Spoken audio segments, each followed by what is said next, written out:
জয় হিন্দ বন্ধুরা, আশা করি আপনারা ভালো আছেন। আমি আপনাদের বন্ধু এক্স সোলজার ফিরদৌস মণ্ডল। আপনারা হাজির প্রি ডিফেন্স একাডেমিতে। বন্ধুরা, প্রি ডিফেন্স একাডেমি একটি কোচিং সেন্টার। আমরা কাউকে চাকরি দিই না, সরকারি চাকরির জন্য আমরা পড়াই। আবারও বলছি, আমরা স্টুডেন্টকে সর্বোচ্চ চেষ্টা করব ভালোভাবে তৈরি করতে। সর্বপ্রথম যে এক্সাম আছে চেষ্টা করব তাতে যেন সে পাশ করে যায়। 2009 সালে আমাদের এই প্রতিষ্ঠান প্রথম তৈরি হয়। আমি নিজে অ্যাজ এ এক্স সোলজার, আমি সিআরপিএফে জব করে এসেছি, ব্যাংকে জব করে এসেছি। আমি বেশ কিছু চাকরিতে পাশ করি। আমার এখান থেকে 350-এর অধিক স্টুডেন্ট যারা চাকরি পেয়েছে ভারতবর্ষের বিভিন্ন ফোর্সে এবং রেলে। আপনাদের আবারও বলি, আমি এতগুলো পরিচয় কেন দিলাম? আমি দিলাম আমার এই দিদিটার জন্য। কারণ দিদি, ভারতবর্ষ তো আর ছোটো নয়, অনেক বড়। সেখানে দেখা গেছে যে কোনো একটি প্রতিষ্ঠান থেকে আমাদের নামে কিছু নিন্দুক বিভিন্ন কথা বলেছে, তাতে আমাদের কিচ্ছু যায় আসে না। আমাদের সম্পদ আমাদের গার্জেনরা আর আমাদের স্টুডেন্টরা। আমাদের স্টুডেন্ট মেন সম্পদ, এবং গার্জেনদের যে ভরসা সেটাই আমাদের মূলধন হিসেবে আমরা কাজ করছি। কারণ বলছি, বিশ্বাস এমন একটা জিনিস একদিনে জন্মায় না। ওনারা দেখেছেন আমাদের এখান থেকে চাকরি হয়েছে। আজকের স্যাররা বলছিল ঝাড়গ্রাম থেকে এসছে। আমি বললাম ঝাড়গ্রাম জিআরপিতে আমার স্টুডেন্ট চাকরি করে। আপনাদের যদি কোনো অসুবিধা হয় আপনি আমাকে বলবেন।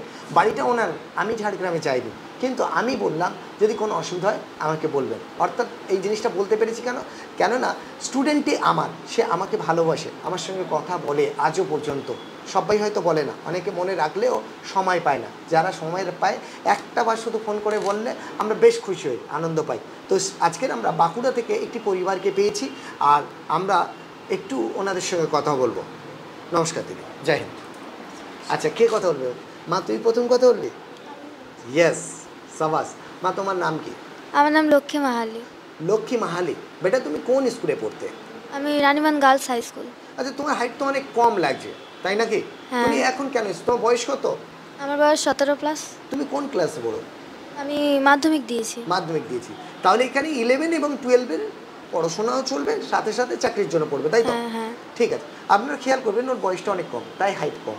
দ্বিতীয় নম্বর, ও এসটি সম্প্রদায়ভুক্ত, অতএব ওর কম হাইটেও কিন্তু অবশ্যই সফলতা আসবে বলে মনে হয়েছে।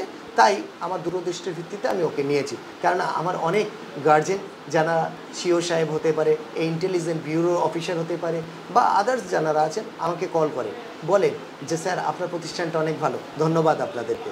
তো সেই জন্য আমি আবারও বলছি, আমি কোনো প্রতিষ্ঠানকে কোনো রকম কিছু বলতে চাই না। যার যেটা খুশি সে করে যাক। আমি আমার বাচ্চাদের নিয়ে আমি খুশি আছি, ওদেরকে তৈরি করি একজন ফোর্স মেম্বার হিসাবে। আমার বর্দিকে আমি সম্মান করি, ভালোবাসি, এবং আমার বাচ্চাকে সর্বোচ্চ শিখরে পৌঁছানোর চেষ্টা করি। আবার বলি, আমার দায়িত্ব এবং কর্তব্য সম্পর্কে আমি অকিবহল। আমি চাইবো আমার স্টুডেন্টকে আমি সর্বোচ্চ রেজাল্ট করাতে। যতজন আসবে আমি চাইবো সবাইকে পাশ করাতে। হ্যাঁ, সবসময় হয়ে ওঠে না, চেষ্টা করব যত বেশি পারা যায় তত ভালো। আবারও বলছি, সরকারি চাকরি সরকারই দিয়ে থাকে, অর্থাৎ যোগ্য ব্যক্তিই চাকরি পাবে, দেবে সরকার। আমরা শুধু বাচ্চাকে তৈরি করব মাত্র। ধন্যবাদ। মাকে দাও। দিদি, হাবড়ে তো গিয়েছিলেন, তাই না? নমস্কার। বাচ্চাকে ভর্তি করে গিয়েছেন 1 মাস আগে। কোনো একটি আপনি একটি ফালতু ভিডিও দেখেছিলেন।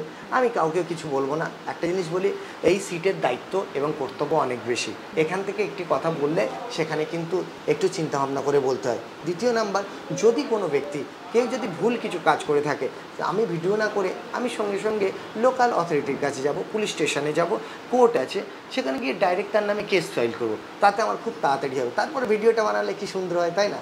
আর আমি আপনাদেরকে বলছি, যদি আমার ভিডিও আপনারা দেখেন, আপনাদের ধন্যবাদ ভিডিওটি দেখার জন্য। আপনাদের বিরুদ্ধে কিন্তু আমি অবশ্যই মানহানি কেস করছি এবং লিগ্যাল অ্যাকশান নিচ্ছি। ধন্যবাদ। আপনারা বলুন, কোনো অসুবিধা নেই, আমার তাদের কিচ্ছু যায় আসে না। আপনাদের রেসপন্স আমি হাসি মনেই তোমাদের দিলাম, এবং আমি আপনাদের জন্য একটি ছোট্ট খেলা শুরু করেছি। কি জানেন, আমার এবছরে এবছরে ইন্ডিয়ান আর্মির অগ্নিবীরে কিছু বাচ্চাদের পরীক্ষা হবে। হ্যাঁ, আমার প্রতিষ্ঠানে কটা বাচ্চা আছে আমি দেখাবো। তাদেরকে আমি অবশ্যই ভিডিওতে দেখিয়ে দেবো যে আমার এখানে মাত্র এই কটা বাচ্চা আছে। আপনার ক্ষমতা আছে তো দেখানোর? যদি দেখাতে পারেন ওয়েলকাম, আমি দেখাবো। এবং যে কজন পাশ করছে, যদি একজনও পাশ করে একজনকে সামনে আনবো, যদি না পারি হাত জোড় করে ক্ষমা স্বীকার করে নেবো। আর চেষ্টা করবো তো সকলকে পাশ করানো। আপনি কি পারবেন? আপনি তো পড়াতে পারেন না, আমি যতদূর জানি। আপনি তো পরীক্ষায় পাশ করেননি। আমি শুনলাম যে আপনি চাকরিও পাননি নাকি? আচ্ছা, তাই নাকি? ঠিক আছে, আপনি একটু পড়ুন না, আপনার তো বয়স আছে। আপনি তো একটা সরকারি চাকরি করে এসেও কোচিং সেন্টার খুলতে পারেন।